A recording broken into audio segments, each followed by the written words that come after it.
It is day 16 of literary terms और youth publication की book से हम ये जो प्रीवियस ईयर कर रहे हैं, बड़े ही इम्पोर्टेंट प्रीवियस ईयर ये हैं क्वेश्चन। और बने रहिए मेरे साथ, अंत तक देखिए इस वीडियो को, इस वीडियो लेक्चर को।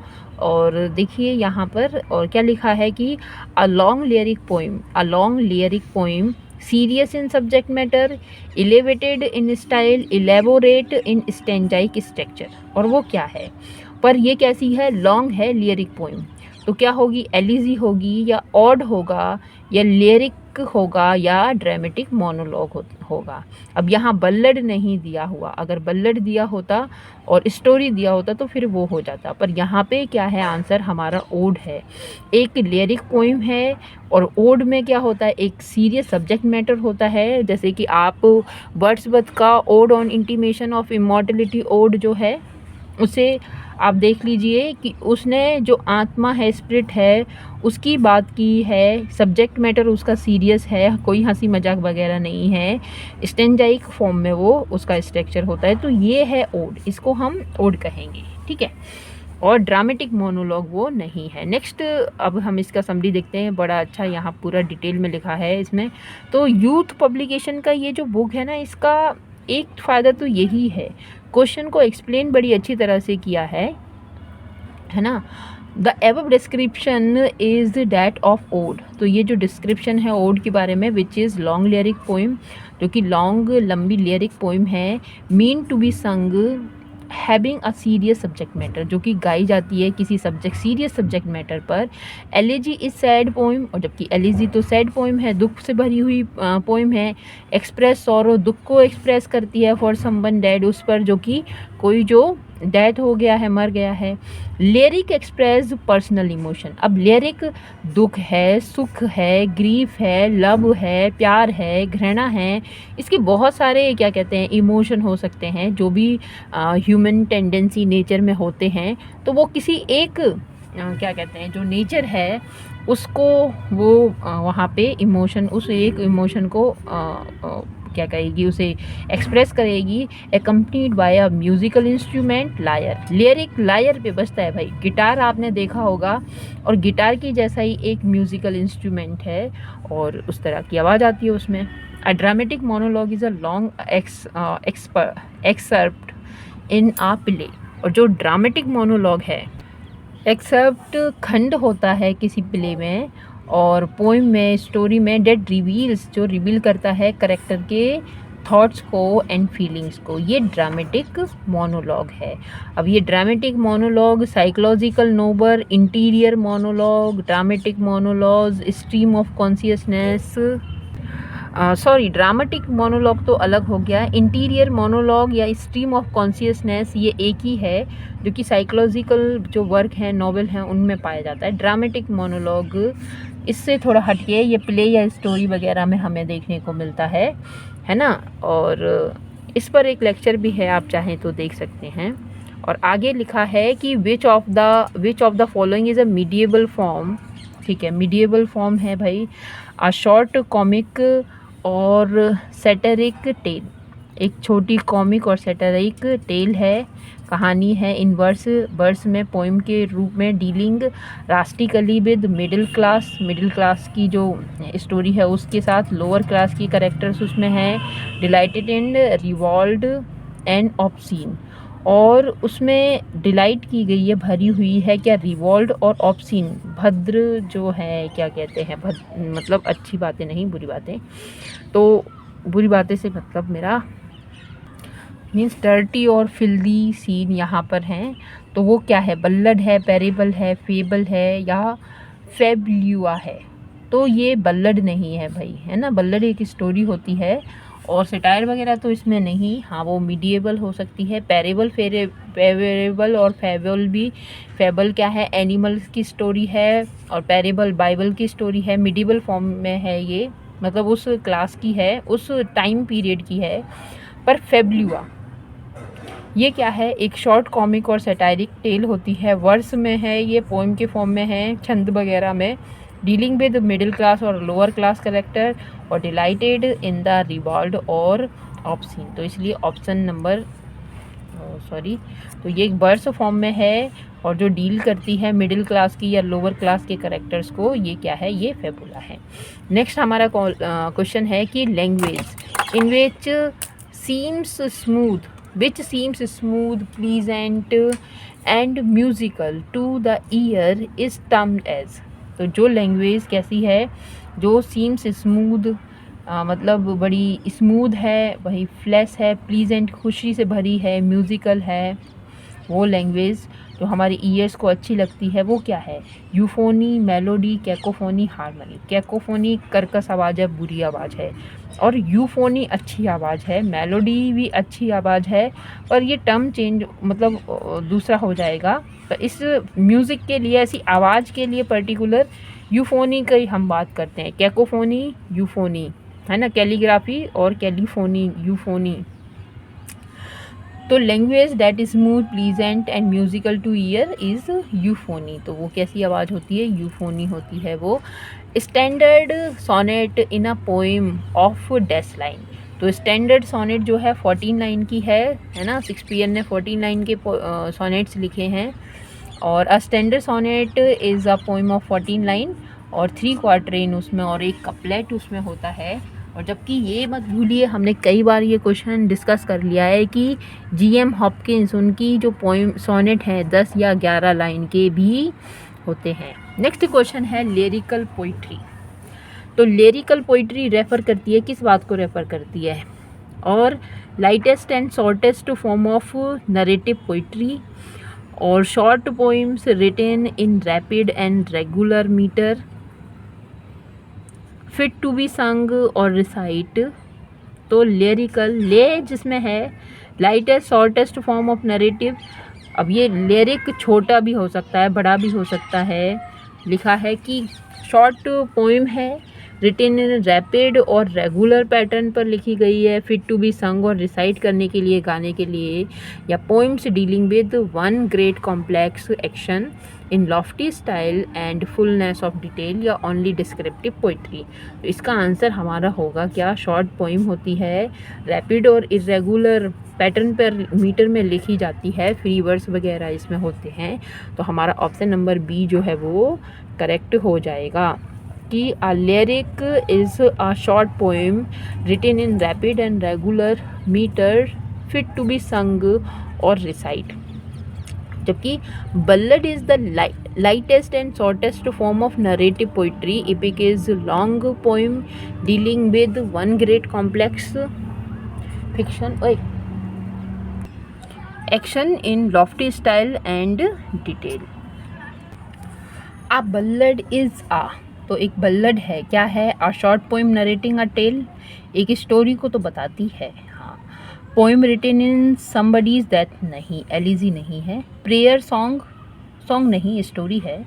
मैरिज सॉन्ग नहीं, एपिथेलियम नहीं है। तो ये ही इसका सही आंसर हो जाएगा। A ballad is a short poem in the form of a song. It is one of the earliest form of poetry.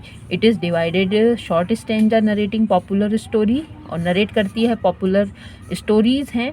जैसे हमारे यहाँ पे खूब लड़ी मर्दानी, वो तो झांसी वाली रानी है ना। तो ये उन्होंने, सुभद्रा कुमारी चौहान ने, ये बल्लड ही है, ठीक है। इट इज़ पोइट्री डायरेक्ट है, सिंपल है, ड्रामेटिक है, और ये गाई जाती है सिंगर्स के द्वारा गाई जाती है ना। तो बल्लड के लिए यही खूब लड़ी मर्दानी को याद रखें। आ लिरिक इज़, लिरिक है, क्या है? A long poem written in the form on an address. तो ये तो वो हो जाएगा ना, ओड हो जाएगा, ये नहीं है lyric. Poem written in praise of God. Short poem in which poet express his intense, हाँ, पर्सनल फीलिंग को तो बताती है, चाहे वो सॉरो की है, दुख की है, हैप्पीनेस की है ना, किसी भी बात की है। ट्रम फियर सॉन्ग नहीं है। तो क्या है? A lyric is a short poetic form. A lyric is short poetic song in which poet expresses his personal thought and emotions in a purely personal and musical way. It is a rhythmic expression of strong emotion, such as love है, hatred है, hope है, desire है, sorrow है, fear है, triumph है, devotion है। इन सब का जो ये इमोशन है ना, इनको एक बार में एक इमोशन पर बात करती है ये लिरिक। नेक्स्ट है literary art. A literary art of diminishing a subject by making it ridiculous or evoking towards it the attitude of amusement and scorn is called। तो एक लिटरेरी आर्ट है ऑफ डिमिनिशिंग, कम करने की, diminish करने की, dim करने की एक सब्जेक्ट को, बाय मेकिंग रेडिकुलस, उसको मतलब हास्यास्पद बना के इवोक करती है टुवार्ड्स इट, है ना। The attitude of amusement, amazement का, अम्यूज़मेंट की, और स्कॉर्न का क्या कहलाता है। तो एलीजी है, मेलोड्रामा है, सटायर है, या पैरोडी है। पैरोडी है या फिर मॉक इपिक है, तो ये क्या कहती है, कोई सब्जेक्ट मैटर है उसे बड़ा कम कर देती है, हास्य व्यंग उड़ाती है उस पर, है ना। तो ये क्या है, ये पैरोडी है। जैसे कि वो गाना है ना कि क्या कहते हैं, वंदे मातरम, ठंडी चाय गरम, इसमें बहुत सारे क्या कहते हैं इस तरह की पैरोडी उस पर मॉक बना दिया है। तो वंदे मातरम एक अपनी एक अच्छे सब्जेक्ट मैटर पर ये गाना है, मगर इसको कितना रेडिक्यूल बना दिया है ना। कहाँ वंदे मातरम, कहाँ ठंडी चाय गरम, और ऐसे और भी हैं। तो वो पैरोडी कर दिया, मॉक उनको बना दिया। तो literary art of diminishing a subject by making it ridiculous और evoking towards it the attitude of amusement and scorn is called parody, है ना।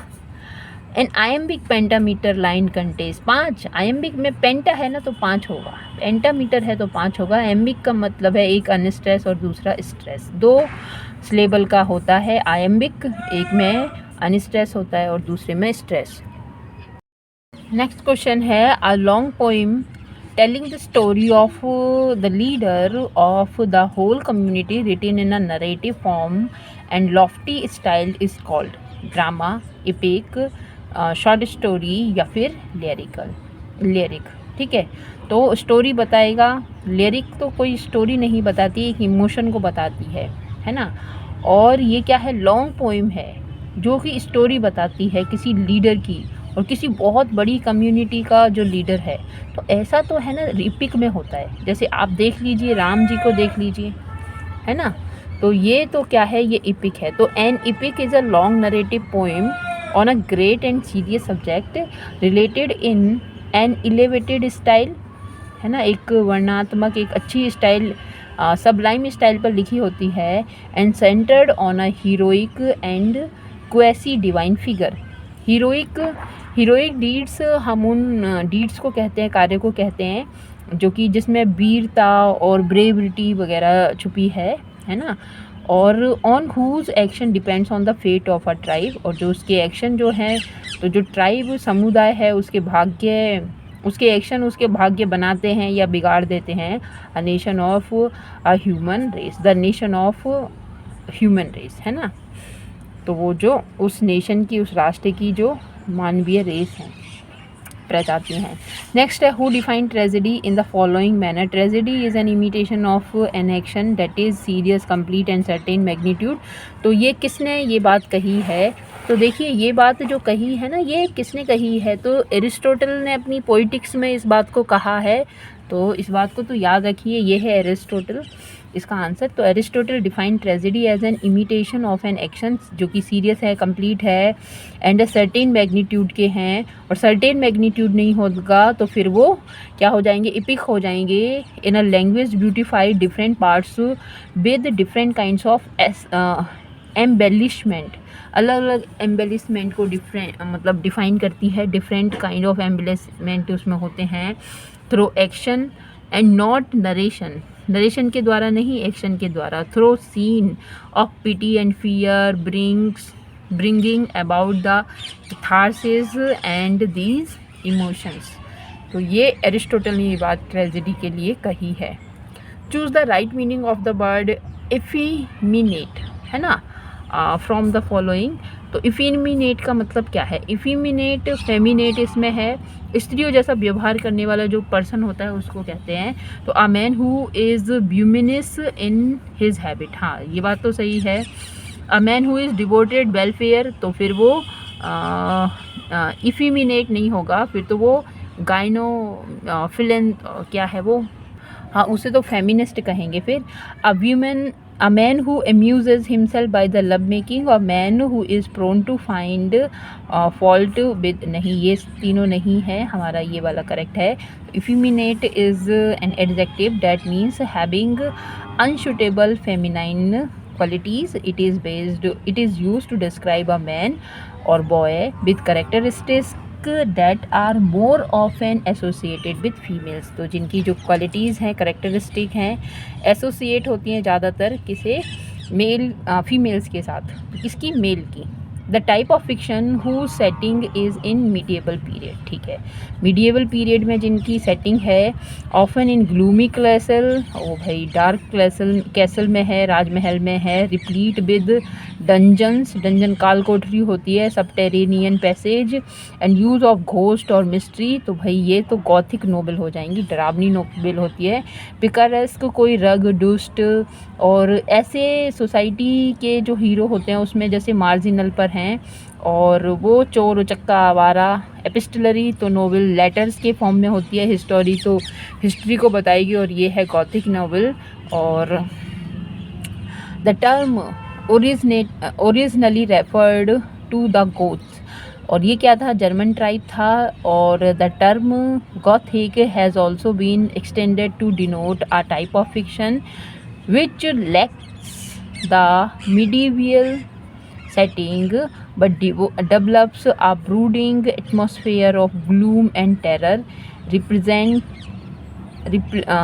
represent events with are uncanny and macabre बड़े अजीब ही, macabre मतलब जिसमें बहुत ज़्यादा क्या दुख दर्द और क्या कहते हैं, भयंकर, और जिसमें क्या डर वगैरह भरा हुआ है। नेक्स्ट है पोइटिक लाइसेंस, क्या है भाई? तो पोइटिक लाइसेंस की बात करें तो poetry written to establish rules regulation of versification, royal permission, हाँ ये बात तो सही है, एक रॉयल परमिशन नहीं, लिबर्टीज़ विद लैंग्वेज, है ना, तालमेल बिठाने के लिए कुछ थोड़ा सा ऊंचा नीचा हो सकता है उनका लेटर वर्ड्स, तो ये पोइट्री ये है, liberties with language and facts in poetry. तो poetic licence is the right assumed by poets to alert and invert standard syntax or depart from the common diction, pronouncing to comply with the metrical or tonal requirement of their writing. The phrase implies that while writing poetry or poet can have liberty with facts and events to give vent to his own imagination।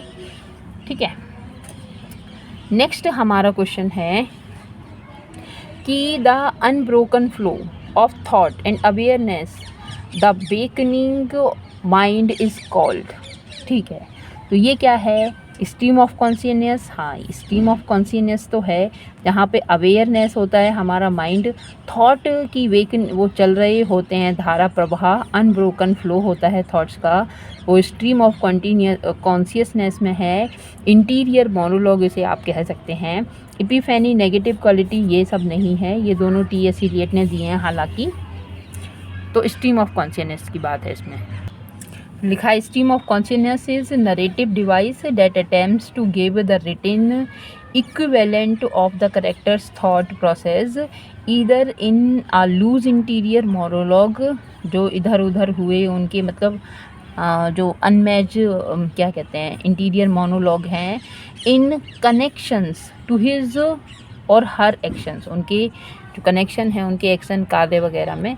It is meant by, what is meant by catharsis, catharsis का भाई क्या मतलब है, tragic flaw in the antagonist, catharsis, tragic flaw protagonist, false step taken in dark, या फिर purgation of emotions, pity and fear. हाँ, यही बात सही है, शुद्धिकरण है इमोशंस का पिटी और फियर के थ्रू। तो catharsis means the purgation of emotions or relieving of emotions tension specially through certain kinds of art, tragedy or music, जिनके द्वारा आत्मा हमारी पवित्र हो जाती हैं, साफ़ हो जाती हैं।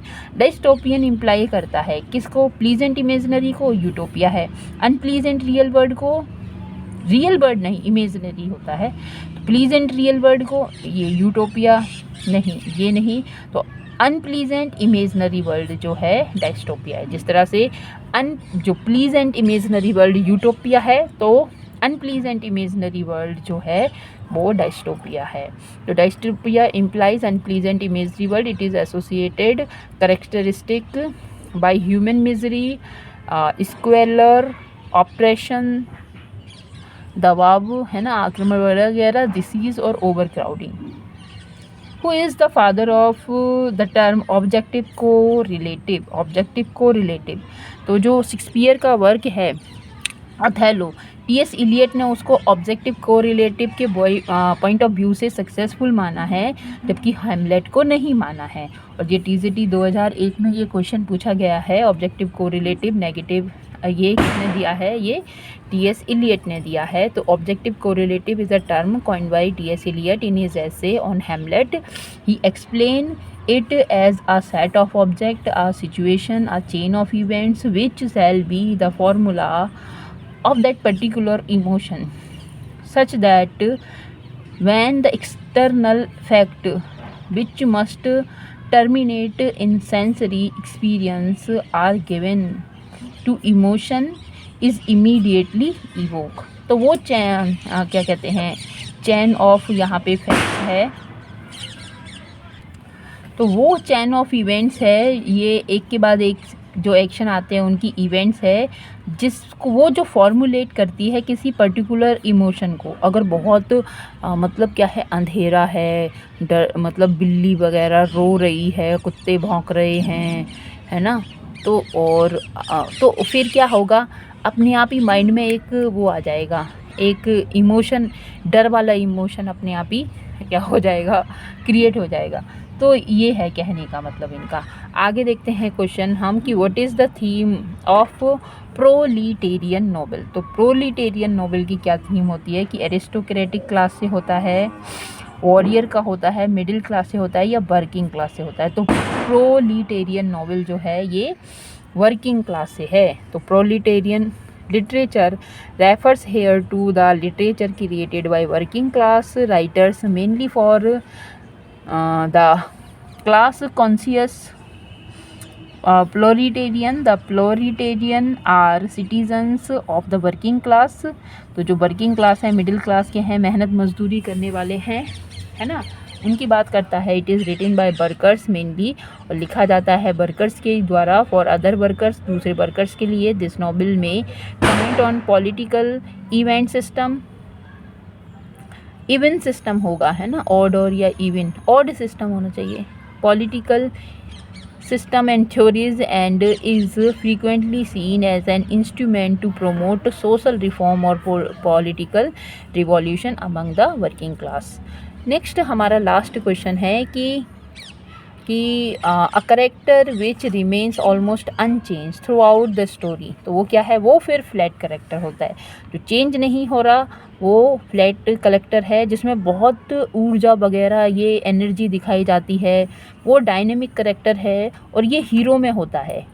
राउंड करेक्टर और कैरिकेचर तो खैर अलग है, आप न्यूज़पेपर में कैरिकेचर्स वगैरह देखते हो, नरेंद्र मोदी की जो मुंह छोटा सा, पेट उसका इतना बड़ा सा दिखा देते हैं, है ना, ये कैरिकेचर हैं।